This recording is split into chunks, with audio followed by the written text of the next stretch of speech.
Hi, I'm Jodie, a relationship and sex therapist based in Southern California. Today, we are continuing the Love Island reaction series for season 8 with our second after sun.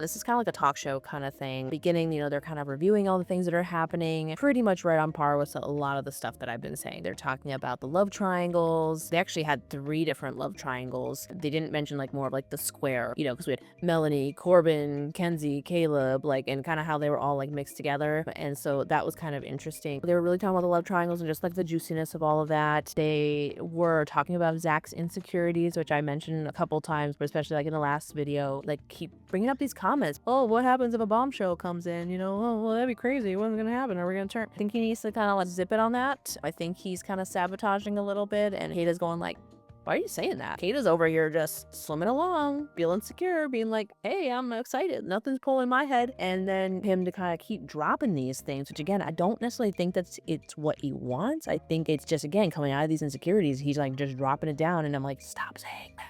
Cut it out. So that's pretty interesting. Teffy did say that she never saw it coming that women would vote out Gabriel, which I thought that was really interesting. And maybe she's coming off of just like the way the men made their decision of like, hey, just who's the person that's not in a couple, who's got nothing going on. Unfortunately, they're not matched. We're going to give more time to people that are in a relationship right now, see where it goes. But I saw that coming a mile away. Like, I wasn't sure 100% that was who they were going to choose. Because again, like I said, they're always going between the 2 decisions, OG people and loyalties versus like what are we here for and who's trying to actually make a connection. I'm always gonna not be surprised when they go with the more OG people and just whoever's not matched, like, bye, see you later. I was not surprised at all with Gabriel. I mean, I've been saying that for like episodes now. A little bit of fuckboy energy. Maybe it's cultural, maybe it's whatever, who knows. It was something that was kind of felt of like, is he here for the right reasons? Maybe he is, maybe it just doesn't come off, who knows. Again, maybe it's bias, totally possible. I was not completely surprised because he has kind of explored more than some of the other people. He just hasn't had a ton of blowback. I think one, because Bea was pretty chill about it. He wasn't as deep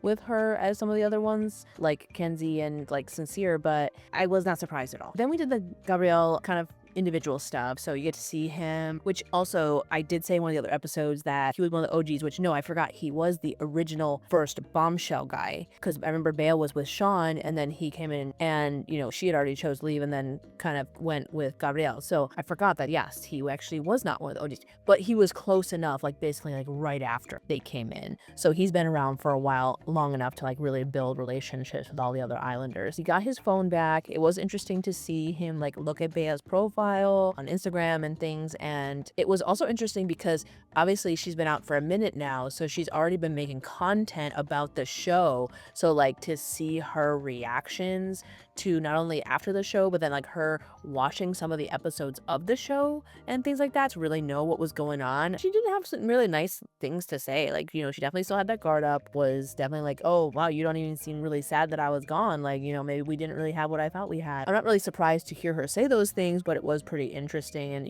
his take was like, no, I mean, what I had with her was real, but I'm also here to do what I'm supposed to do on the show and just try to move on. And, what am I going to do? Like, just not talk to anybody, especially when I'm already matched up with somebody now? Like, what do I do? Or do I give them a chance? Yes, I see both sides. It's not an easy thing to do. Again, that's why these shows are popular, because it's like, oof, this is a lot. He had a call with his friend, which the things that got brought up there were, him getting some blowback about like following Trump on Instagram. This is a whole topic. I don't know much about that. He's technically not a citizen. He can't vote, he said. So they're like, oh, you're just following him because he's the president. I mean, it is kind of sometimes valuable to like know what's going on, or if you respect it. Do I know if he's approves of Trump or not? Who knows? Maybe it's out there. I haven't really done any research on that. But I also understand why, like, in today's day and age, there's a lot of upset around these kind of things and just like pain and stuff that he's caused. I work with a lot of LGBT clients, autistic or neurodivergent clients, and women. I mean, as a fellow woman, just all the attacks on women's rights and things like that too. A lot of the things that are kind of feeling under attack under him. And so I understand when people have a lot of feelings, like, for, again, many different reasons. again, when you're choosing to come on these kind of shows, like those are things that are going to come out, and whether or not he approves of his political stuff or social stuff, whatever it is, that's going to be kind of put under a microscope, and you're going to be open to public opinions from all aspects of your life. His friend was kind of joking around that, yeah, he did make out with like a lot of people, which again was probably part of the reason people were saying, oh, feels lustful. Is he really here for the right reasons? You know, he was having a good time. Brett was saying these like memes and things about him and just kind of making out with everybody. So again, seems pretty spot on. He also had a call with his parents, which in the parts I really liked, of course, his parents were supportive. All the family members so far I've seen have seemed really amazing, saying really nice things about their kids. I like the part where they did bring in the culture too. His family was like, no, like you're being who we raised you to be and don't change anything. And just also speaking to, again, like cultural differences matter. I'm not super familiar with Brazilian culture, but he was explaining like we're just very affectionate, loving people. And I'm sure that's going to come into how he's going to act in the villa, right? And get to know people. And maybe he touches often and he does these things. And of course, like then there might be this judgment on him on what does that mean or does that fit like what we do here? So I think that is a complicating factor that comes in of like, you're not going to just be around people that get you the same way as you would with something in your own country. Glad to have him there, glad to have a diversity and things like this, but it was kind of sad to see that happen, and maybe there was components where he was misunderstood, but I think all of it needs to be like within context, right? And being curious about people. Yeah, sure, I totally understand that. He did say that his relationship with Jen was real. He did feel connected with her, and even later, like when they were asking questions, like he answered Jen for like everything. He's like, so he clearly was like locked in on Jen, so that was really nice to hear. And I think, again, we kind of went through that similar kind of thing with Bryce, right? Of like, hey, like this is what we think it should look like if you're interested in her, and like, are you doing that? And the questioning him, and he's like, I really am interested in Trinity. I don't know what it takes to prove it to people that I am interested in her. So I feel like that's kind of a similar thing having with Gabriel. He did vote for like who he thought the strongest couple was Casey and Anaya, and the weakest was Corbin and Kenzie. Not surprised by those. Casey and Anaya seem to have like something really deep if they can kind of get through their insecurity issues.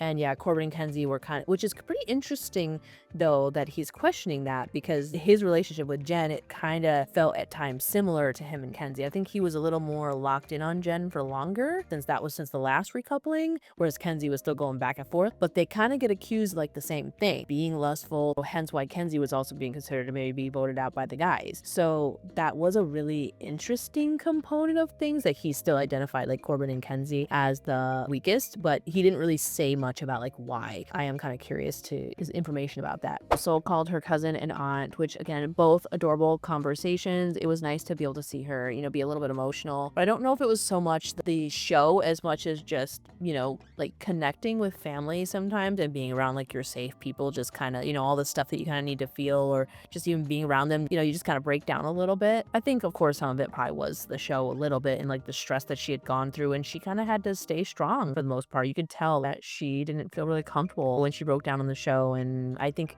that's for so many of us. Like, is it safe to be sad and to cry, and like, or is that weakness? Are people gonna pity you? Like just these kind of things. But it was a really cute call. It was nice to also see her kind of talk about, I think this was when she wasn't on the call, but she reflected on kind of how like in the house, the villa, that like one of her like kind of outsider wounds got triggered, where, you know, she said she moved around schools a lot and so was always used to being the new kid, and definitely that's the bombshell experience, right? You're kind of coming in, everybody's already kind of established, they've been there, you're the new person, like not only you new person, but you're actually like a threat. Whereas in school, like you're just a new kid and that's already hard enough, but here like you're actually a threat, right? You're coming in to talk to these people's partners, and so their natural defenses are going to come up.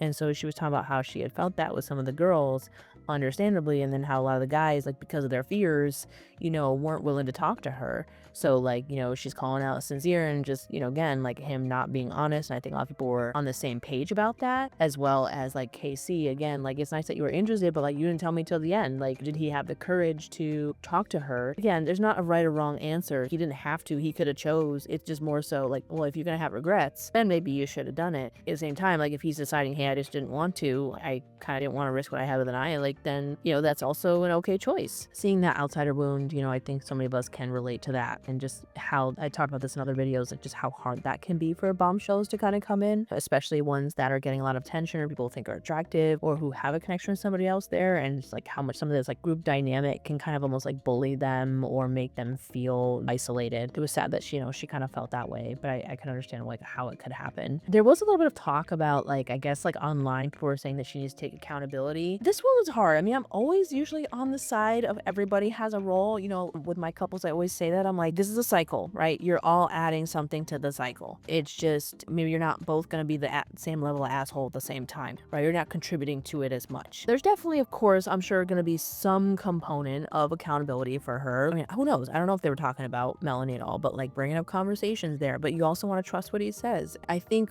the accountability part for me with her is more around her anger afterwards and just kind of some like low blow comments and things, and trash talk versus like just saying like, hey, I was trying to believe him, or, I'm not surprised. I took the risk of seeing where it went with him and, understood the risk that he had another connection and there was a chance that he would choose the other person. Like we all knew that was a chance. We didn't know for sure that he was going to pick Soul. It's not necessarily a fault on him, and it was a decision that Soul was also making. She can say it's because nobody else was open to her, but again, she could have also tried to, or just even if she wasn't talking to anybody else, just because Sincere didn't pick her doesn't mean that he was necessarily in the wrong. So I think that's maybe, I don't know what everybody else was talking about online, but I think maybe that's a part that I could get behind, is like you want to really be careful when you get fully into like more of a victim mentality. It doesn't mean you're equally responsible, but what is like that little part that you could have taken responsibility, or even if it's acceptance, it's not even an action, but it's more acceptance. Like, yeah, I knew that it might happen. It doesn't really mean anything about you as a person. It's just, could you be more honest? Sure. But it was more like the bashing that kind of came with it that I think is something that maybe she could be accountable for.